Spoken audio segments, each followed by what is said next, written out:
Salam Kongko Seni Kampung Senar.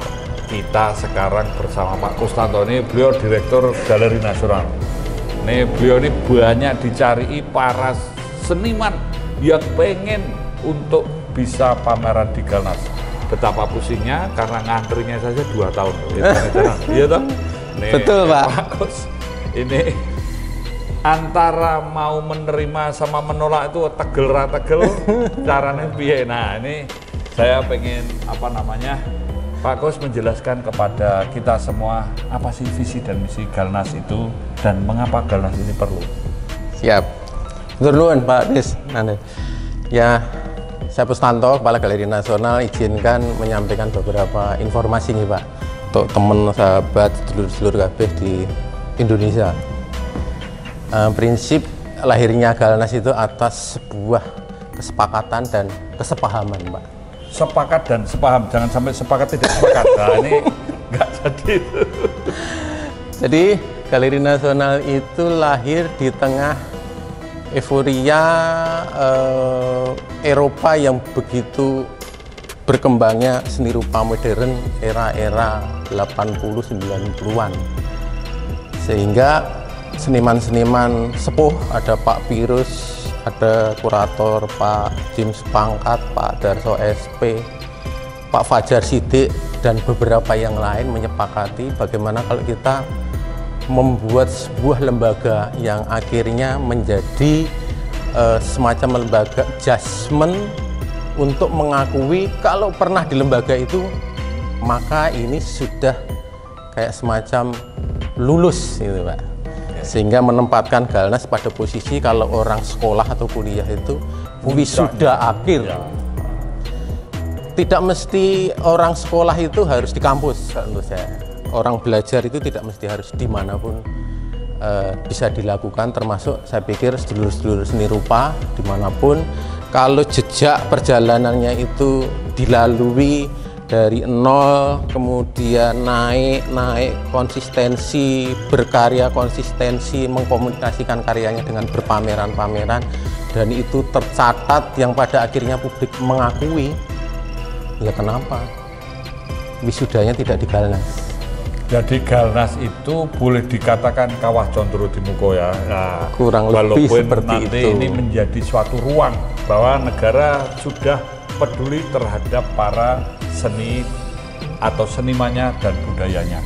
Betul, memang nggak mudah karena mau tidak mau karena umlek ya gitu ya. Dan apalagi menjembatani antara birokrasi dan seniman itu masih ruwet.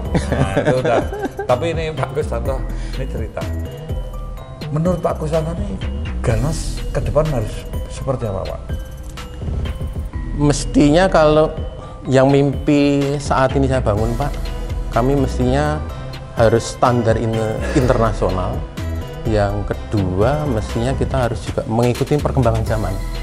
Mengikuti perkembangan zaman dan juga punya standar internasional. Iya. Artinya kita ini juga diakui kan begitu ya, masuk kepada asosiasi internasional. Betul. Dan aktif konsisten menyelenggarakan event-event nasional maupun internasional ya. Betul. Nah, saya itu memang di Galnas kalau ada pameran itu ya rata-rata nonton. Saya pernah nonton pamernya Wu Guangzhou. Iya. Saya nonton pamernya Pak Joko Peke, karyanya Pak Nasirun, karyanya Pak Ugo, dan banyak yang lain-lain ya. Yang saya ingat saya Pak Sri Hadi Dartono, dan pernah loh Pak, saya minta maaf nih karena saking saya pengen nonton, udah malam pas patroli lewat minta tolong sama yang jaga tak akan buka ke, dibuka ke, tapi jangan foto-foto ya Pak. Kenapa? Saya nanti senani sama Pak Kus.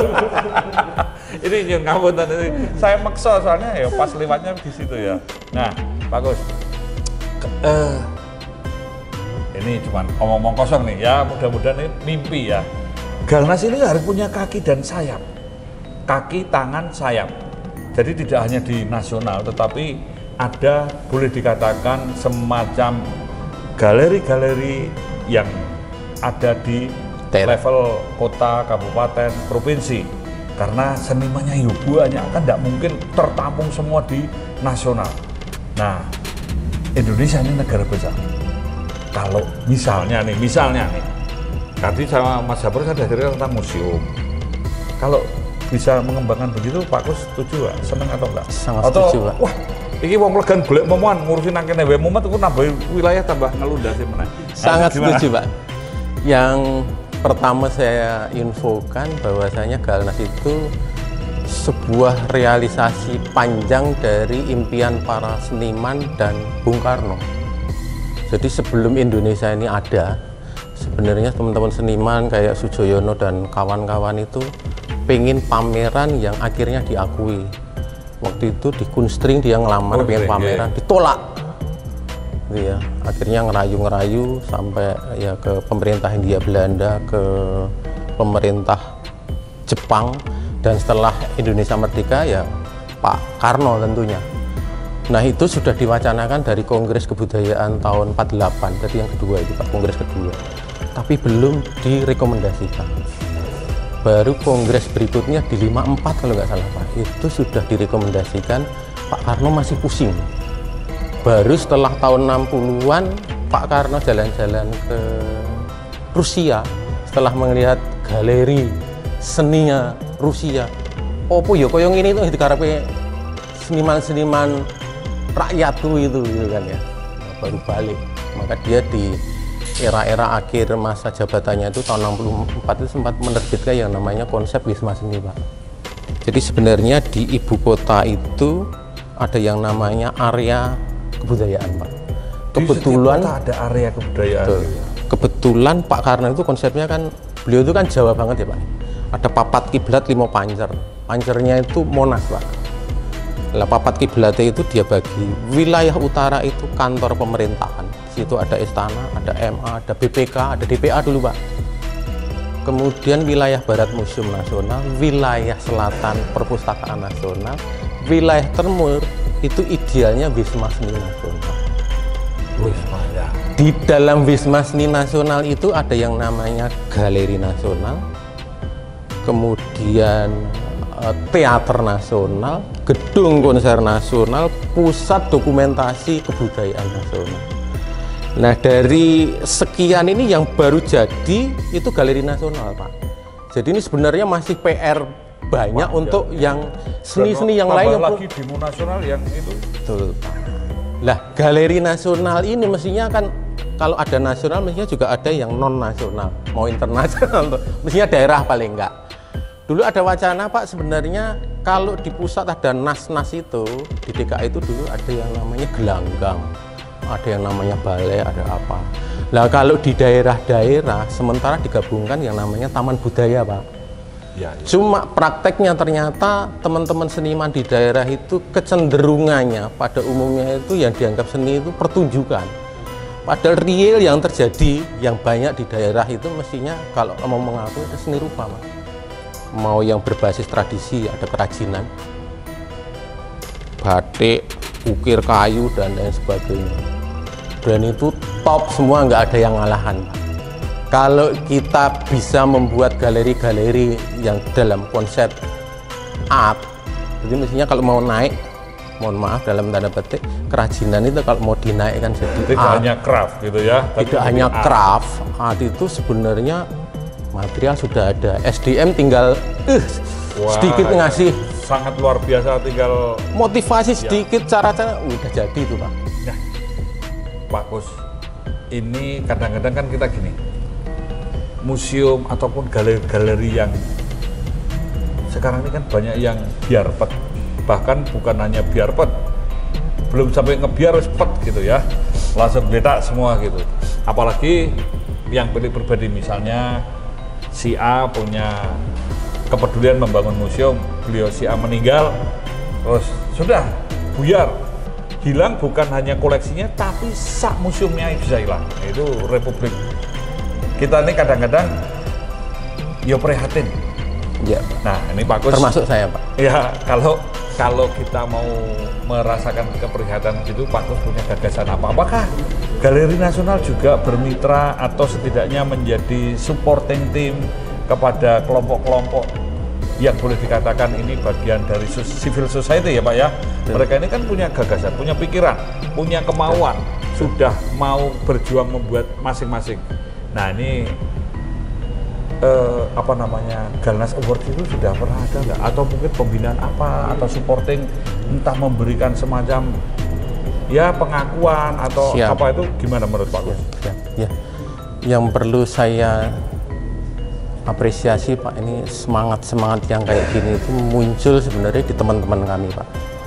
Jujur Pak, sebenarnya di tengah situasi kayak gini kawan-kawan kami utamanya di swasta atau private ya Pak, sepertinya ya pada akhirnya lewat Pak, karena waktu, masa, era itu tidak bisa dihindari Pak. Saya ada ketakutan bagaimana koleksi-koleksi yang dikelola oleh teman-teman kami, baik yang private maupun swasta, yang pada akhirnya beliau-beliau ini akhirnya tidak sanggup. Bagaimana nasibnya karya-karya ini? Sementara di balik karya-karya ini ada nilai pengetahuan, nilai budaya, nilai sejarah, dan lain sebagainya. Lah inilah yang sebenarnya semangat kami, bagaimana Galeri Nasional ini bisa secara standar, baik gedung, baik manajemen, baik apapun itu internasional Pak. Yang ujungnya kalau pada akhirnya kawan-kawan kami baik yang private maupun swasta ini nanti tidak sanggup lagi, ada kemungkinan apakah dititipkan, apakah diibahnya atas kepentingan itu tadi, ilmu pengetahuan, sejarah. Ya, kita kadang-kadang begini Pak, keluarganya pun malah nggak punya. Betul. Bapaknya seniman besar, tapi karya satu pun tidak tahu. Bahkan cucunya, Mbah Kuki jadi seniman besar, ngerjakan apa? Tidak tahu. Nah, ini yang memang apa yang Pak Gus tadi sampaikan, kita perlu mengembangkan, karena ini era digital, kita perlu membuat digital marketing, digital galeri, atau macam-macam. Bahkan sekarang sudah ada NFT dan lain sebagainya. Berarti Galeri Nasional ini kan perlu energi Pak, tidak hanya bisa mengandalkan dari anggaran ya, Pemerintah. tapi pemerintah. Tapi menurut Pak Gus, boleh nggak kalau kita tuh mengatakan begini, kalau saya mau menikmati satu karya yang original, wah larang itu, masih nggak sanggup. Tapi kita bisa menikmati secara digital, merchandise atau apa. Menurut Pak Gus bagaimana? Ya itu tidak bisa dihindari Pak, pada perkembangan zaman seperti yang Bapak sampaikan tadi, NFT dan lain sebagainya. Makanya di tata kelola kami, Galeri Nasional sekarang akan mencoba memasuki tata kelola baru yang namanya BLU Pak, Badan Layanan Umum. Seni budaya kita sudah diakui super power nih Pak oleh UNESCO. Betul. Nah, bagaimana kita mengembangkan bahwa galeri dan museum ini juga menjadi destinasi wisata, karena kita perlu mengangkat harkat martabat bangsa, mencerdaskan melalui masyarakat sadar seni budaya dan pariwisata. Nah, ini menurut Pak Gus gimana? Memang betul Pak. Pada akhirnya kan sekali lagi kita kan tidak akan di situ terus. Tidak ada lain bagaimana perjalanan hidup kita ini bisa, yang tadi saya sampaikan, bermitra dengan siapapun dan dengan konsep yang namanya pemajuan kebudayaan. Di situ ada pelindungan, ada pengembangan, ada pemanfaatan dan pembinaan. Ini insya Allah kalau ini bisa dijalankan, antara disadari, dipahami, ya pasti akan maju bareng-bareng Pak. Dan ini memang harus dipikirkan bersama ya, artinya Betul, bukan Pak. sekedar untuk milik birokrasi, tapi perlu political will, perlu dukungan akademisi, perlu dukungan pihak swasta atau sektor bisnis, sehingga mitra-mitra yang lain termasuk media tentu ya, dan lain sebagainya ini bisa menjembatani. Ya, saya pikir di era hampir pandemi habis ini mudah-mudahan Pak, kita tetap harus semangat, niatkan satu, sehat, dua, tidak ada, kalau bahasa saya itu alasan pandemi itu satu halangan. Pandemi adalah tantangan sekaligus peluang Pak. Jadi marilah kita berbuat untuk diri kita, keluarga kita, lingkungan kita, dan negara yang kita cintai melalui apa yang kita miliki Pak. Saanane, saisane, Iya. iso kanggo urip lan ngurip. Betul. Bangun sedulur Pak. Nah, bangun sedulur, dan itu harus kita pikirkan. Sehat, semangat, dan smart.